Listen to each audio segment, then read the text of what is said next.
Welcome to a CNY Wrestling podcast. This is part 3 of the 2016 to 2017 Class B previews.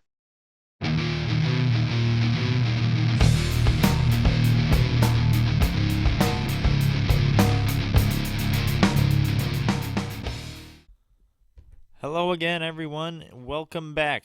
The break is over, and the 2016-2017 Section 3 class previews are back underway as we get closer and closer to the start of the high school wrestling season. I appreciate you all checking out this video and for cooperating with me through the break I took in making these previews. We are back underway now, though, and we are going to try and get these done as efficiently as possible coming up in the future. There has been some breaking news since I last released a preview, and it is that Holland Patent, a team I have already previewed for Class B, has now moved to Class C. In return, Cazenovia has moved back from Class B since they were in Class C last season.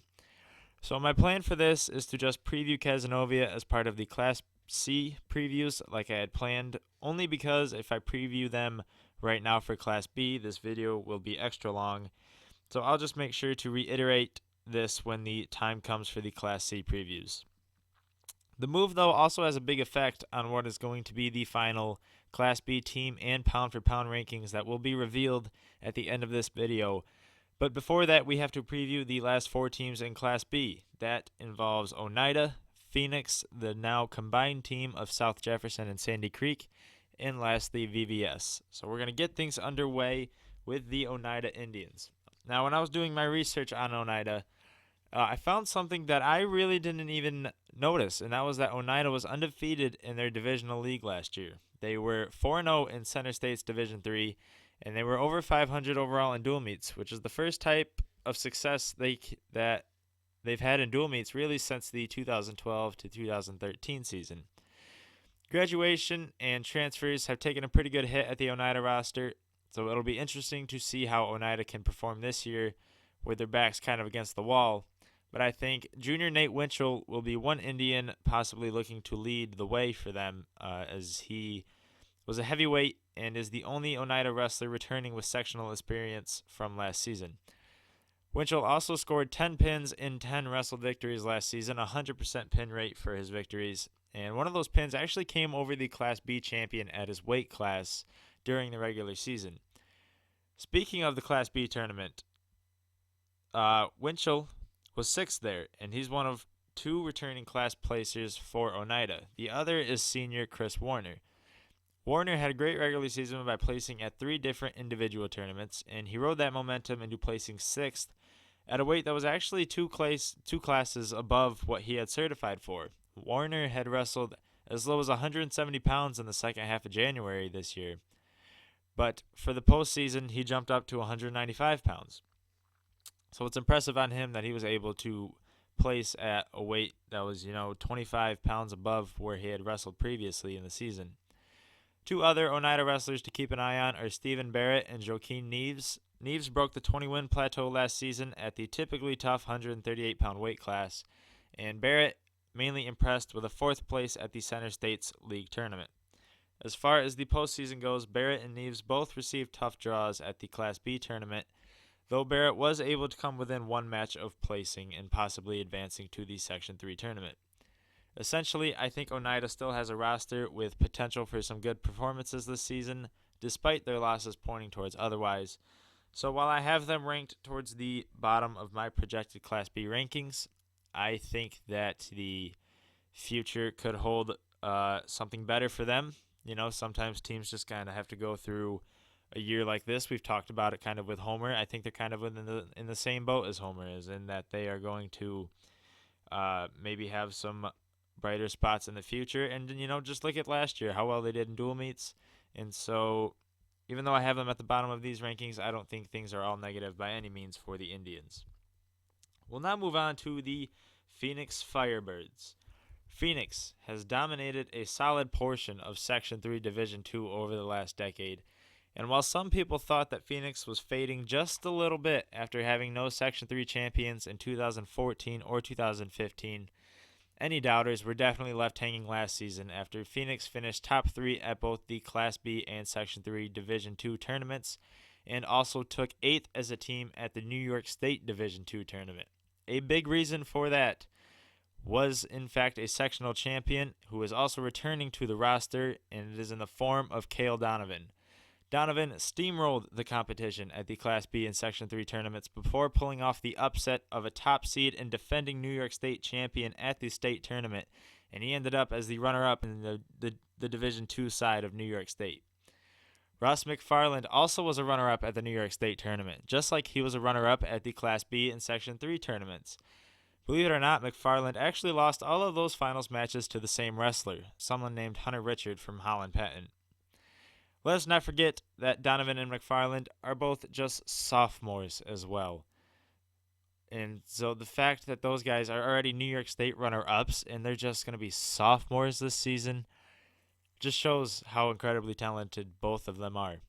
Let us also not forget, though, that former Class A and Section 3 Division I champion Travis Race has reportedly made the transfer to Phoenix from Fulton.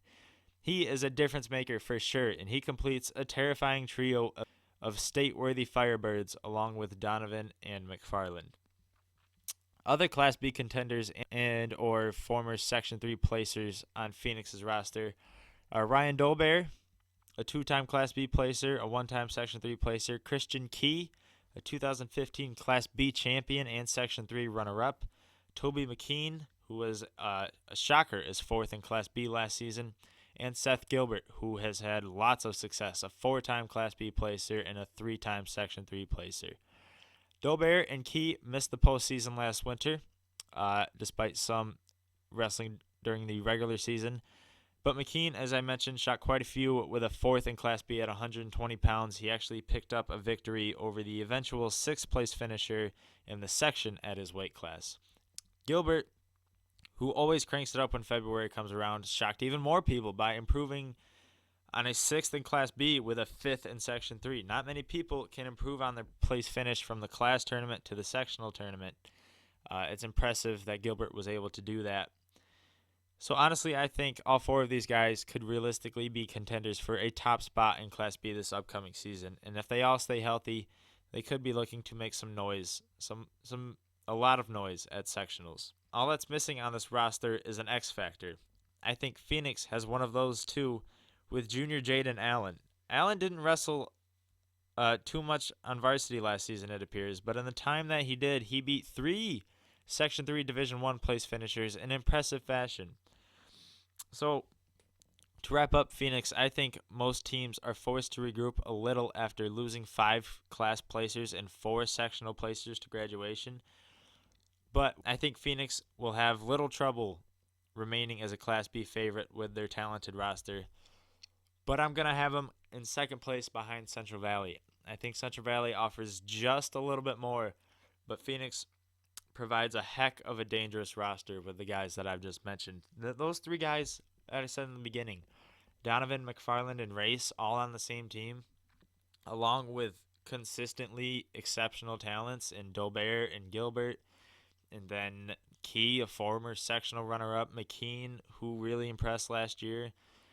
I think that Phoenix is going to be just fine. They're going to continue to be a force to be reckoned with in Class B and Section 3. But like I said, I do have them one spot behind Central Valley. We'll move on to the third team in this Class B preview. It's the newest combined wrestling program in Section 3, and it involves South Jefferson and Sandy Creek. I guess I will refer to them as the Spartan Comets from now on. Whatever way you look at it, though, this is a talented wrestling program. South Jefferson was Class B team champions as recently as 2013, and Sandy Creek was Class D champions, their old class, as recently as 2014. So now that the two teams have combined and appear to have some exceptional talent of their own, the Spartan Comets are a Class B team contender in my opinion. As far as South Jefferson goes, they returned 2 Class B and Section 3 champions in Trey LaFlame and Caleb Beach.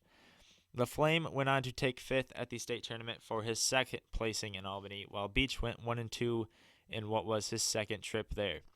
Both men are some of the best pound-for-pound wrestlers in Class B and Section 3, and they are sure to lead this team to dual meet and individual tournament accomplishments. Matt Garland is also a big part of this team. He's a sophomore, and he's already had a Class B finals appearance and a top 3 Section 3 finish, and he's already got both of those under his belt. Speaking of underclassmen talent, Eric Lilly, a freshman, John Lilly, a junior, and Austin Kellogg are 3 more wrestlers to keep an eye on. Kellogg in particular was 4th in Class B and had just under 30 victories on the season. So you throw in senior Ethan Gertson, who did not wrestle the majority of last season, and South Jefferson likely could have matched their postseason performances from last season just with their returning roster. Now that Sandy Creek is a part of the program, though, South Jeff Sandy Creek, the combined program, is almost sure to return to some tremendous success. The addition of Joe Benedict to the team and to Class B is a big reason for that. Benedict is an unreal athlete that was 1st in Class D, 2nd in Section 3, and 2nd in New York State last season.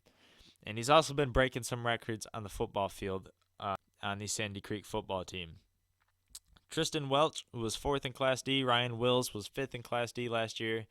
They're both nice senior inclusions on the roster as well. Both guys bring good experience in both the regular season and postseason to the roster. I think when you combine this all together, South Jeff, Sandy Creek, they're a top 3 team in Class B, and that's where I have them. I have them in 3rd.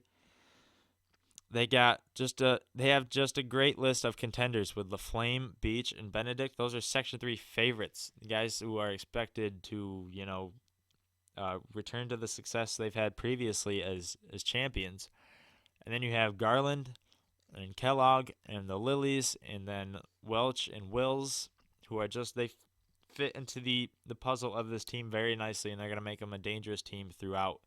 And so they are top 3 for Class B, in my opinion.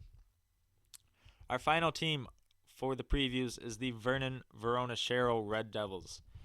I feel as though VVS is a better team than their 7th in Class B and 21st in Section 3 from last season represent. I think just look at their 4-1 record in their league in terms of dual meets and how they brought a big dual meet with Central Valley down to the last match from last year.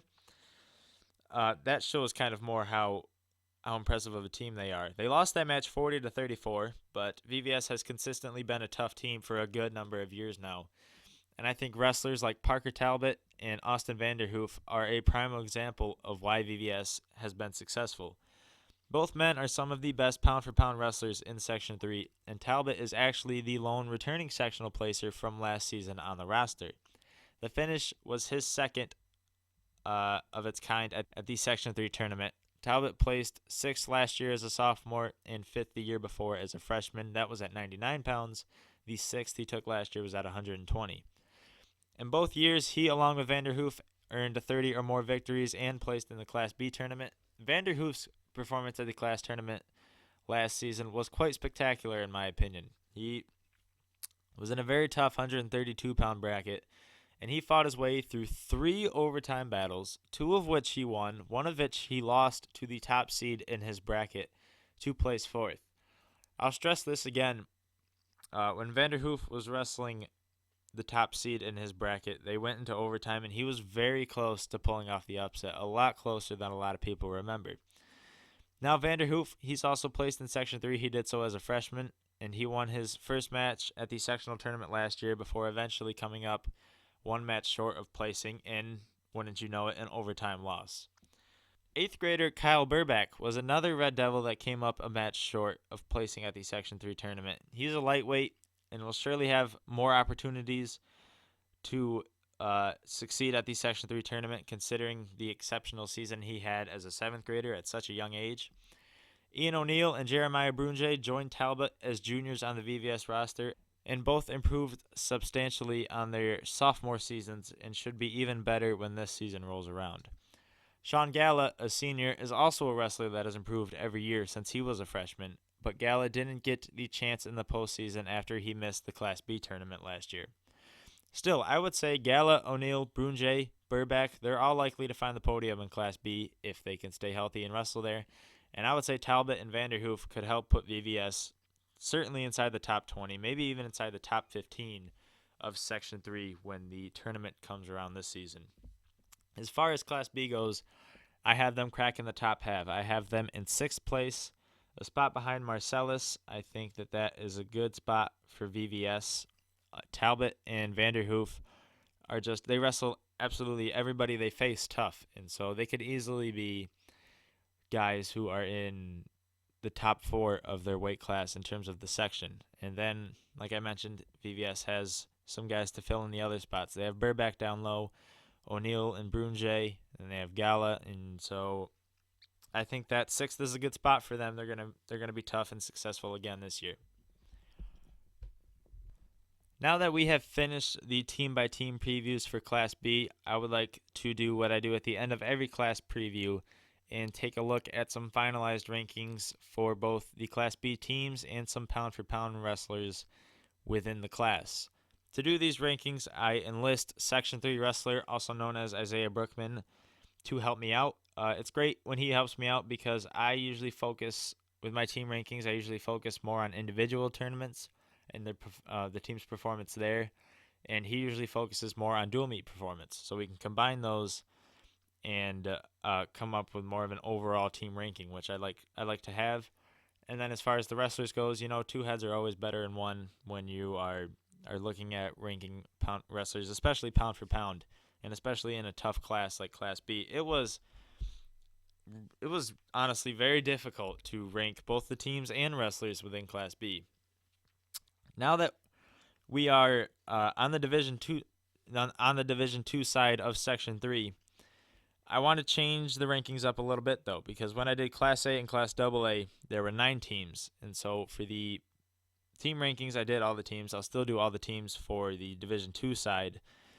But as far as the pound-for-pound wrestler rankings go, I would do a top 10 for the class and then 2 honorable mentions. Just to, proportion it out with 3 more teams in Class B and Class C, I'm going to make it a top 15 and then have 3 honorable mentions. And then when we get to Class D, which has 11 teams, I'm going to have a top 12 with 3 honorable mentions. So I just want to proportion it out to make the rankings a little more reasonable, because I think it'd be a little unfair to only rank the top 10 in a Class B, considering they have more teams than Class A and Class AA did. So now that I have covered that, let's get into the finalized team and pound-for-pound rankings. We'll start with the teams. And up top, we have a tie for first place with Central Valley and Phoenix. Me and Isaiah, we flip-flopped them with first and second, so they're tied for first. We have a lot of ties, actually. We have a tie for second as well. We flip-flopped third and fourth with South Jefferson and Camden. We then have a 3-way tie for fifth. We both had VVS ranked 6th, but then I had Marcellus 5th and Mexico 7th. He had Mexico 5th and Marcellus 7th. So they all tie for 5th in our finalized Class B team rankings.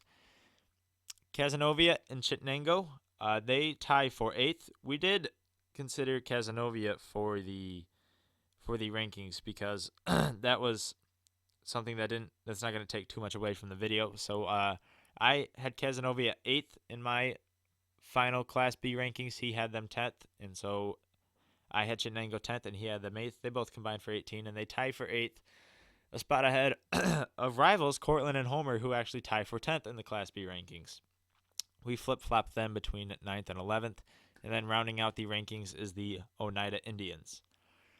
Now moving on to the pound-for-pound rankings. These were, like I mentioned before, incredibly hard to do because there's so many talented guys that I'm leaving out of this list of 18 wrestlers.